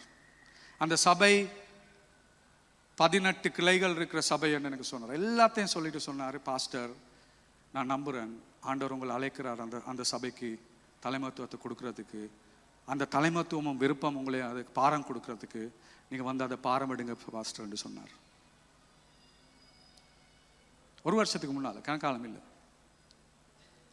நான் சொன்னேன், பாஸ்டர், அது ஆண்டவரோட சித்தமா இருந்தா நடக்கட்டும். அது ஆண்டோட சித்தமா இருந்தா நடக்கட்டும் பாஸ்டர். ஆனா இப்போதைக்கு எந்த மனதுல ஆண்டவர் அது அவருடைய சித்தமா காண்பிக்கல. உடனே பாஸ்டர் எனக்கு சொன்னார், பாஸ்டர், நீங்க மாம்சத்துல பதில் கொடுத்துடாதீங்க, ஜெபிங்க, ஆவிக்குரிய ரீதியத்தில் தேடி பாருங்க, ஜெபிச்சுட்டு எனக்கு பதில் சொல்லுங்க, 2 மாசம் உங்களுக்கு டைம் தரேன் பாஸ்டர் என்று சொன்னார். சொன்னேன், சரி பாஸ்டர், நீங்க சொல்றது போல நான் ஜெபிக்கிறேன். மாம்சத்துல பதில் கொடுக்கறது எப்படி? இருக்கிறத விட ஒன்று பெருசா கொண்டு வந்து காட்டினண்டா, இதை போய் எடுன்னு சொன்னா, அதான் மாம்சத்துல பதில் கொடுக்கறது. வாகனங்கள் இருக்குது, இப்படி ஒரு பாடசாலை இருக்குது, இன்டர்நேஷனல் ஸ்கூல் இருக்குது, இவ்வளவு வளங்கள் இருக்குது, இதுக்கு தான் அவங்களே தலைமத்துவம் கொடுக்க கூப்பிடுறாங்க, அதுதான் மாம்சமப்பா. ஒரு சின்ன சபையில இருந்து கொண்டு போ, இதை முன்னால கொண்டு போய், இது கஷ்டமான சபை, இருக்கிற ஆட்கள் கூட உன்னோட மனதை உடைச்சிட்டு தான் இருக்க போறாங்க, உனக்கு கஷ்டமா தான் இருக்க போகுது. ஆனா பாடுகள் மத்தியில இந்த பயணத்தை நீ கொண்டு போ, இதை எடுத்து செல்ல வேண்டும் என்று சொல்றதுதான் கடினம்.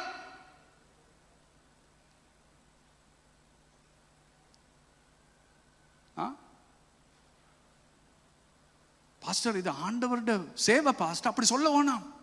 ஆண்டவருடைய ஊழியம், ஆண்டவர் உங்களை உயர்த்துறார். எங்களை உயர்த்துறாருன்றது எங்களோட ஆவிக்குள்ள ஆண்டவருக்குள்ள தெரிஞ்சிருக்கணும். எல்லாத்துக்கும் ஒரு நேரம் இருக்குது.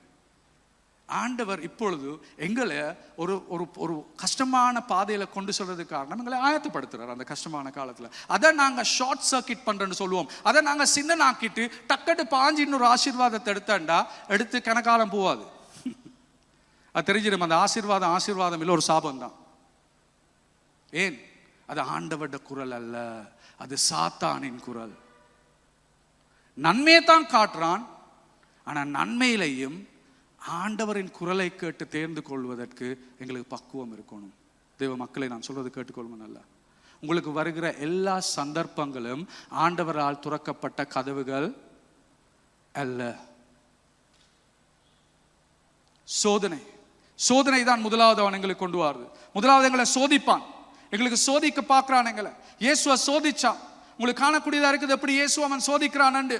அவன் இயேசுவை சோதிச்சு பார்க்கிறான். இதை செய்யுங்க, இதை செய்யுங்க, இதை செய்யுங்க, ஒவ்வொரு காரியங்களையும் அவன் இயேசுவை சொல்றான். அது செஞ்சா பரவாயில்ல, யாரும் உங்களை ஒன்று சொல்ல போறது இல்லை, யாரும் காணல தானே, யாருமே உங்களை காணல, ஒருத்தருக்கும் தெரியாது, இது உனக்கும் எனக்கும் மாத்திரம் தான் தெரியும், நீ இதை செய் என்று சோதனை செய்கிற பொழுது, அந்த முதல்ல அவன் சோதனை செய்து நீங்கள் சோதனைக்கு விழுந்த பிறகு என்ன செய்யறான் என்றால், அதுக்கு அடுத்த பக்கத்தால சோதனைக்கு போட்ட அவனே உங்களை குற்றம் சாட்டுகிறான். நீ ஆண்டவருக்கு எதிராக செயல்பட்டுட்ட, பெருமதியே உனக்கு இல்லை, நீ ஒரு வாழ்றது கூட இனிமேல் உனக்கு தகுதி இல்லை, செத்து போ.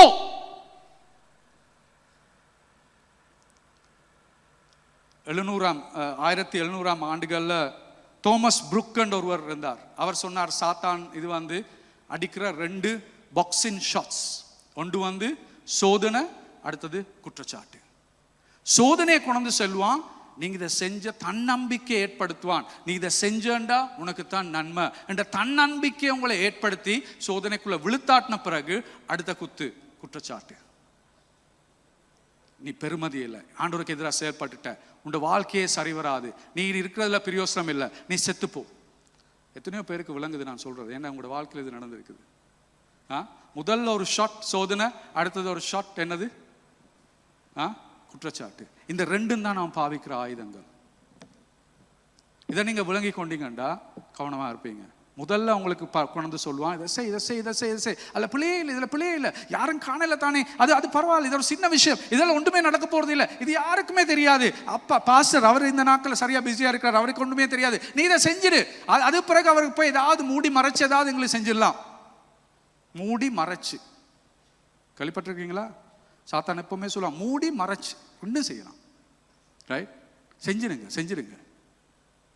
செய்ய வச்ச பிறகு என்ன சொல்லுவான்? உன்ன மாதிரியான ஒரு தரித்திரமான பாவி வேற யார் இருக்கிறான் பாரு, உன்ன மாதிரி நீ இருக்கிற நிலைய பாரு, நீ ஒரு பெருமதியே இல்லாதவன், சரியான கெட்டவன். எல்லாத்தையும் சொல்லி சொல்லி சொல்லி நீ இருக்கிறத விட செத்து போறது நல்ல மட்டும் உங்களை சாகவே வைப்பான். இதான் அவன் பாவிக்கிற ஆயுதங்கள். திரும்பி நான் உங்களுக்கு சொல்றேன், திரும்பி போடுங்க, அடுத்த ஸ்லைடை போடுங்க தம்பி. எந்த ஒரு நல்ல காரியம் உங்கள் வாழ்க்கையில் இறுதி காரியமாக அமையும் போது முடிவில் அது உங்களை கட்டுப்படுத்தி அழித்து விடும். கடைசி விஷயம் நாங்கள் பார்ப்போம். கடைசி விஷயம் அடுத்த ஸ்லைடு போங்க. வேத வசனத்தின் மூலம் தீமையை தோற்கடித்தல், பிசாசின் கிரியை தோற்கடித்தல். இயேசு எப்படி வேத வசனத்தை பாவிச்சார் பிசாசின் கிரியை தோற்கடிப்பதற்காக? நாங்கள் காண்கிறோம், இயேசு அவருக்கு வந்த சோதனை, அவருக்கு சோதனையும் வந்தது, அவருக்கு குற்றச்சாட்டு ரெண்டுமே வந்தது. சோதனை இதை செய், குற்றச்சாட்டு என்ன? நீ தேவனின் மகனாய் இருந்தால். பாருங்க, 2 தரம் அவன் பாவிக்கிறான். அது ஒரு சந்தேகத்தை கொண்டு வரான். நீ தேவனின் மகனா சந்தேகத்தை, குற்றச்சாட்டை ஏற்படுத்துறான். குற்றச்சாட்டு, நீ தேவனின் மகனாய் இருந்தா நிரூபி. அடுத்த பக்கத்துல சோதனை செய்யறான், சாப்பாடை இதை கல்லை இதை மாத்தண்டு சோதனை செய்யறான். எடுத்த பக்கத்தால கொண்டு வரான் குற்றச்சாட்டு. ரெண்டையும் இயேசு கொண்டு வந்தான். ரைட். ஸோ இயேசு எப்படி இதற்கு முகம் கொடுத்தார்? இயேசு எப்படி இதுக்கு முகம் கொடுத்தார் என்று பார்த்தா, அவர் எந்த நேரமும் ஆண்டவருடைய வார்த்தையை பாவித்தார். இந்த இடத்தில் 3 இதுகளுக்கும் அவர் பதில் சொன்னது. உபாகமம் 8ஆம் அதிகாரம் 1வது, 2வது உபாகமம் 6ஆம் அதிகாரம், 3வது உபாகமம் 6ஆம் அதிகாரம். இந்த ஆண்டோட வார்த்தையை பாவிச்சுத்தான் இந்த 3க்குமே அவர் பதில் கொடுக்கிறார். ஆண்டோட வார்த்தையை வச்சுத்தான் அவர் பதில் கொடுக்கிறார். அதாவது எங்களோட வாழ்க்கையில கஷ்டமான நேரங்களுக்கு நாங்கள் முகம் கொடுக்கிற பொழுது எங்கள் வாழ்க்கையில் இருந்து எப்பொழுதுமே ஆண்டவருடைய வார்த்தை வெளியே வர வேண்டும். ஒரு நபர் அவருடைய நபருக்குள்ள இருக்கிற என்ன விஷயம் என்று எப்ப நாங்கள் தெரிஞ்சு கொள்ள முடியும்? எங்களோட சாதாரண முகம் கொடுக்கக்குள்ள அவங்களோட நல்லதை மட்டும்தான் எங்களுக்கு காண்பிப்பாங்க. எல்லாமே நல்லதை காண்பிப்பாங்க. குறைபாடுகளை காண்பிக்க யாரும் விரும்ப மாட்டாங்க தானே. உங்களோட பாவங்களை காண்பிக்கிறது நீங்கள் விரும்ப மாட்டீங்க தானே, இன்னொரு ஆளோட குறுக்கல் வாங்கல் சொல்லக்குள்ள. ஆனால் நீங்கள் கஷ்டத்துக்குள்ள போவைக்குள்ள, மன நோவுக்குள் போவைக்குள்ள, வருத்தங்களுக்குள் போவைக்குள்ள, பாடுகளுக்குள் போவைக்குள்ள, சாகிற போது உங்களுக்கு நடிக்க இயலாது. அப்பதான் உண்மையான நபர் வருவாங்க. எங்கட இயேசு சாகிற பொழுது அவருடைய உண்மையான நபர் வெளியே வந்தது. அவர் சிலுவையில் இருந்து என் ஆண்டவரே, என் ஆண்டவரே, நீங்கள் என்னை ஏன் கைவிட்டீர்கள், சங்கீதம் 22:1 கடைசியாக அவர் சிலுவையில் சொன்ன காரியம் என்ன? என் ஆத்துமாவை உங்கள் கைகளில் நான் கொடுக்கிறேன், சங்கீதம் 31:5. இயேசு அவருடைய இரத்தம் கூட, அவர் சரீரத்தை குத்தின பொழுது அவருடைய இரத்தம், அந்த இரத்தமே ஆண்டவர் வார்த்தையா தான் காணப்படுது. அவ்வளவுக்கு ஆண்டவருடைய வார்த்தை அவருக்குள்ள உருகி போய் இருக்குது. அவருடைய வார்த்தை, ஆண்டோட வார்த்தை அவருக்குள்ள அவ்வளவு ஆழமா போயிருக்குது. அவர் எல்லாத்துக்கும் முகம் கொடுத்தது ஆண்டோட வார்த்தையில. நான் சொல்றது நல்லா கேட்டுக்கொள்ளுங்க. இன்னைக்கு நீங்க யாரண்ட நபரண்டு நீங்க பாத்தீங்கன்னா, உங்களோட விசுவாசங்கள் தான் நீங்க உங்களோட நபர். உங்கள் இருதயத்தின் ஆழத்தில் இருக்கிற விசுவாசம் தான் நீங்க. இன்னைக்கு பிரச்சனைகளுக்கு முகம் கொடுக்கிற விதம் உங்களுடைய ஆழமான விசுவாசங்கள். நீங்கள் ஒரு காரியத்தை குறித்து பார்ப்பது உங்களுடைய ஆழமான விசுவாசங்கள், உங்களுடைய சிந்தனைகள் உங்களுடைய ஆழமான விசுவாசங்கள். உதாரணத்துக்கு நீங்க ஒரு சிறு குழந்தையாக இருக்கும் பொழுது உங்களோட அப்பா உங்களுக்கு சொல்லியிருந்தாண்டா, நீ ஒன்றுக்கும் உதவாதவன் என்ற வார்த்தையை உங்களுக்கு சொல்லியிருந்தாரண்டா, சும்மா சொல்றேன், ரைட்? ஒன்றுக்குமே உதவாதவன் என்ற வார்த்தை உங்களுக்கு சொல்லியிருந்தாண்டா, நீங்க இன்னைக்கு நினைக்கலாம் அது என் வாழ்க்கையில் ஒரு தாக்கம் இல்லாண்டு. ஆனா இன்னைக்கு நீங்க ஓடி ஓடி ஓடி ஓடி உழைக்கிற நபரா இருந்தாண்டா, எவ்வளவோ கஷ்டப்படுறீங்க, மற்றவங்களுக்கு நிரூபிப்பதற்கு உங்களால் முடியும் என்று நீங்க நிரூபிப்பதற்காக செயல்படுகிற நபராக இருந்தா, நீங்க விரும்பினாலும் விரும்பாட்டிலும் அன்றைக்கு கூட அப்பா உங்களுக்கு உதவாதவன் என்று சொன்னது இன்றைக்கும் உங்களுக்குள்ள செயல்பட்டு கொண்டுதான் இருக்குது. சோ சாத்தான் எங்களோட வாழ்க்கையில தாக்கக்கூடிய ஒரே விதம் எங்களோட பிழையான சிந்தனைகள். இன்னொரு நபர் உங்களை நோகடிக்கக்கூடிய ஒரே விதம் உங்களோட பிழையான சிந்தனை. உங்களோட பிழையான சிந்தனை தான் உங்களை நோவுக்குள் கொண்டு செல்லுகிறது. உங்களோட பிழையான சிந்தனைகளை எவ்வாறு நான் கண்டறிவது? எவ்வாறு இந்த சிந்தனை பிழை என்று நான் கண்டறிவது? ஆண்டவருடைய வார்த்தை அதே இடத்துக்கு செல்ல வேண்டும், அந்த பிழையான சிந்தைக்கு செல்ல வேண்டும். அந்த பிழையான சிந்தனைக்கு என்றைக்கு ஆண்டவருடைய வார்த்தை செல்லுதோ அன்றைக்கு உங்களோட பிழையான சிந்தனை பிழை என்பதை ஆண்டவருடைய வார்த்தை உங்களுக்கு காண்பிக்கும். நான் சொல்றதுக்கு விளங்கிக் கொள்ளுங்க. இதெல்லாம் ஆழமான சத்தியங்களை நான் கொண்டு வருகிறேன். இதுதான் ஆண்டோட வார்த்தையின் முக்கியத்துவம். என்னுடைய ஆழமான சிந்தனைகள் ஆண்டோட வார்த்தையினால் ஒன்றுக்கொன்று சந்திக்க வேண்டும். சந்தித்து என் சிந்தனைகள் மாறும் பொழுது அதுக்கு அங்கால என்ன நோடிக்க போறது இல்லை. உங்களோட அப்பா, நான் அதே உதாரணத்தை கொண்டு வரேன். உங்களோட அப்பா பிரயோசனம் இல்லாதுன்னு சொல்லியிருந்தா, ஆண்டோட வசனம் உங்களை குறித்து என்ன சொல்லுது? மத்தேயு 3:16. இது என்னுடைய மகன், அவன் மேல் நான் பிரியமாயிருக்கிறேன். இங்கிலீஷ் பைபிள்ல இன்னும் சொல்லுது, this is my son whom I loved and well pleased. நான் அவனுக்கு அன்பு செலுத்துவது மாத்திரமல்ல, அவன் மேல் நான் பிரியமாயிருக்கிறேன். அப்பா சொன்னது அதா இருந்தாலும் ஆண்டவர் சொன்னது இது உங்களோட வார்த்தை உங்களோட ஆழத்துக்கு போய் அது மாத்தினாண்டா ஓடுறதை நிப்பாட்ட போறீங்க. என்னண்டா, உங்களோட அப்பா அன்றைக்கு உங்கள் மேல சந்தோஷமா இருக்கிறார். நீங்க ஓட தேவையில்லை அவருக்கு நிரூபிக்கிறதுக்கு. நீங்க யாருண்டு விளங்குதா? நான் சொல்றது விளங்குதா? எப்படி மாறுது எங்களோட வாழ்க்கை? இதுதான் முக்கியம். ஆண்டோட வார்த்தை எங்களோட வாழ்க்கையில சும்மா வீட்டை சுத்தி ஆண்டோட வார்த்தையை அடிச்சு வச்சுட்டு சொல்லிடாதீங்க சாத்தான் என் வீட்டுக்குள்ள வரமாட்டாண்டு. அது ஒன்றுக்குமே பிரயோசனமும் இல்லை, அது ஒன்றுக்குமே வல்லமே இல்லை. அந்த வார்த்தையை நீங்கள் இன்றைக்கு எடுத்து உங்களோட வாழ்க்கைக்கு நீங்கள் பாவிச்சு உங்களோட வாழ்க்கையில் இருந்து அந்த வார்த்தை இன்றைக்கு வெளியில் வருதோ அன்றைக்கு தான் அந்த வார்த்தைக்கு வல்லமை இருக்குது. சொல்கிறது விளங்குதா? இல்லாட்டி தான் எங்களுக்கு 100 பைபிளை வாங்கி வீட்டை சுற்றி போடலாமே. சில வேளை அடித்தாளம் போடக்குள்ள பைபிளை போட்டு அதுக்கு மேலே சிமெண்ட்டே போட்டுருவாங்க. ஏன் போடுறாங்க? சாத்தான் வரக்கூடாது. நான் உள்ளுக்குள்ளே என்ன செய்கிறது? போய் பேசிட்டு களவெடுத்து கொண்டு செய்ய வேண்டிய எல்லா நரகத்தையும் செஞ்சு கொண்டு பைபிள் இருக்கு தானே வீட்டுக்குள்ள பேய் வராதுன்னு இருந்தா சரியா? சரியா? விளங்குதான் நான் சொல்றது? வாழ்க்கையில் இருக்கணும் பைபிள், இருதயத்துக்குள்ள ஆண்டோட வார்த்தை இருக்கணும். வார்த்தையை வாழ்ற நபரா இருக்கணும். கடைசியில் நான் இதோட முடிக்கிறேன். சிலுவை ரைட், சிலுவையின் வல்லமை. ஆண்டவர் சாத்தான வெற்றி கொண்ட ஒரே இடம் சிலுவை தான். அதுதான் ஆண்டவர் ஊழியத்தை ஆரம்பிப்பதற்கு முன்பதாகவே இயேசு சிலுவை பயணத்தை நிப்பாட்ட சாத்தான் அந்த வனாந்திரத்தில் செயல்பட்டதுக்கு காரணமே அவனுக்கு தெரியும். இயேசு சிலுவைக்கு சென்றால் எல்லாம் முடிஞ்சது, அதுக்கு அங்கால எனக்கு ஒன்றுமே செய்ய முடியாது. ரைட்? உங்களுக்கு தெரியுமா, அந்த சிலுவையில் இயேசு சாத்தானை முழுமையாக அவரை வெற்றி கொண்டார். அவனுடைய தலை நொறுக்கப்பட்டிருக்க, ஒரு பாம்பின் தலை நொறுக்கப்பட்டா வால் ஆடிட்டு இருந்தாலும் பாம்புக்கு இனிமேல் வல்லமை இல்லை. நொறுக்கப்பட்டது அந்த தலை. அந்த ஆண்டவர் இன்றைக்கு அந்த அவன் தலையை நொறுக்கிறது மாத்திரமல்ல, உங்களுக்கு எனக்கு வல்லமையை தந்திருக்காரு. எப்படி அந்த வல்லமை எங்களுக்கு வருது? நீங்கள் அந்த சிலுவை விசுவாசிக்கும் பொழுது. அதுதான் உங்களோட இருதயத்தில் இந்த விசுவாசத்துக்கு அவன் உடன் கொடுக்க மாட்டான். அதாவது உங்களோட பாவங்களுக்காகத்தான் இயேசு இவ்வளவு பாடுகள் பட்டு சிலுவையில் மரித்தார் என்ற சத்தியத்தை உங்களோட இருதயத்துக்கு கொண்டு வர அவன் கொடுக்க விட மாட்டான். எப்படியாவது நிப்பாட்ட பார்ப்பான். நீங்க எப்பவுமே திரும்பி திரும்பி அந்த சிலுவையை பார்க்கல. என்னுடைய பாவம், என்னுடைய சாபம், என்னுடைய தரித்திரத்துக்காகத்தான் அவர் அப்படி மரித்தார் என்றதை நீங்க காணணும்.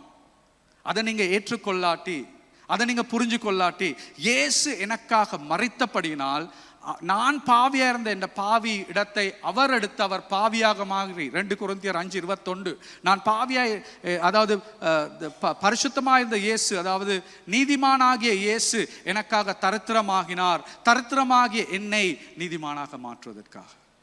விளங்குதா? விளங்குதா? இந்த சத்தியத்தை நீங்க புரிஞ்சு கொண்டீங்கண்டா அதுக்கு பிறகு சாத்தானால உங்களுக்கு சோதனை செய்ய முடியாது. என்ன சோதனை? சோதனையில் வந்து சொல்லுவான், நீ உனக்கு இன்னுமே உன்னால உண்ட பாவத்துக்கு மன்னிப்பு இல்லை. சொல்ல முடியுமா? உண்ட பாவத்துக்கு மன்னிப்பு இல்லை, நீ தான் இன்னும் வேலை செய்யணும், நீ தான் இன்னும் கஷ்டப்படணும், ஆண்டவர் உண்மையில சந்தோஷமா இல்லை, நீ இன்னுமே கஷ்டப்பட்டு எல்லாத்தையும் சரியா செஞ்சா தான் ஆண்டவர் உன்னை ஏற்றுக்கொள்வார், அந்த பொய் இனிமேல் உங்களுக்கு தேவையில்லை, அந்த பொய் இனிமேல் ஏற்றுக்கொள்ள தேவையில்லை. ஏன்னா உங்களுக்கு இப்ப தெரியும் அது ஒரு பொய். ஏண்டா சிலுவையில் ஆண்டவர் ஏற்கனவே என்ற பாவத்துக்கு விலை செலுத்திட்டார். முதலாவது. 2வது சோதனை. அடுத்தது என்னது? குற்றச்சாட்டு. நீங்க ஒரு பாவம் செஞ்ச உடனே இப்ப சாத்தான் வந்து உங்களுக்கு குற்றச்சாட்டம் செய்கிற பொழுது சிலுவையை விசுவாசிக்கிற உங்களுக்கு தெரியும், என் பாவம் நான் செய்தாலும் என் அப்பா என்னை கைவிட மாட்டார். கிறிஸ்துவுக்குள் இருக்கிறவர்களுக்கு இனிமேல் பட்டு என்ன இல்லை? குற்றச்சாட்டு இல்லை. குற்றச்சாட்டு இல்லை. அப்ப நீங்கள் பாவம் செய்தாலும் ஆம் கட்டாயம் நாங்கள் மன்னிப்பு கேட்க வேண்டும், மனம் திரும்ப வேணும், ஆனால் குற்றச்சாட்டு உங்களுக்கு இல்லை. அப்ப இப்ப சிலுவையை விசுவாசிக்கிற உங்களுக்கு சாத்தானால ஒன்றுமே செய்ய முடியாது. கடைசியாக நான் சொல்லுகிறேன், அந்த சிலுவை உங்கள் கண்களில் எல்லாத்தையும் விட அழகாக என்றைக்கு மாறுகிறதோ, அதை விட இந்த உலகத்துல எனக்கு வேற ஒன்றுமே வேண்டாம், இந்த சிலுவை தான் எனக்கு மிகவும் அழகானது என்று நீங்கள் இன்றைக்கு காண்கிறீர்களோ, மற்ற எல்லா ஆசைகளையும் விட சிலுவைக்கு மேல் நீங்கள் இன்றைக்கு ஆசைப்படுகிறீர்களோ, 13ஆம் வசனத்தோட நான் முடிக்க விரும்புகிறேன். 13ஆம் வசனம் என்ன சொல்லுதுன்னு பாருங்க. என்ன சொல்லுது 13ஆம் வசனம்? யாராவது வாசிங்க. பிசாசானவன் சோதனையெல்லாம் முடித்த பின்பு சில காலம் அவரை விட்டு விலகி போனான். சோதனை செஞ்சு பார்த்தான், ஒன்றும் சரி வரல, விட்டுட்டு போயிட்டான். உங்களையும் வந்து சோதனை செஞ்சு பார்ப்பான். ஆனால் இந்த 3 விஷயங்களை நீங்கள் சிலுவையில் புரிஞ்சு கொண்டீங்கண்டா விட்டுட்டு போயிடுவான். அவனுக்கு தெரியும் உங்களை சோதனைப்படுத்த முடியாது. எல்லாரும் எழுதி நிற்போம்.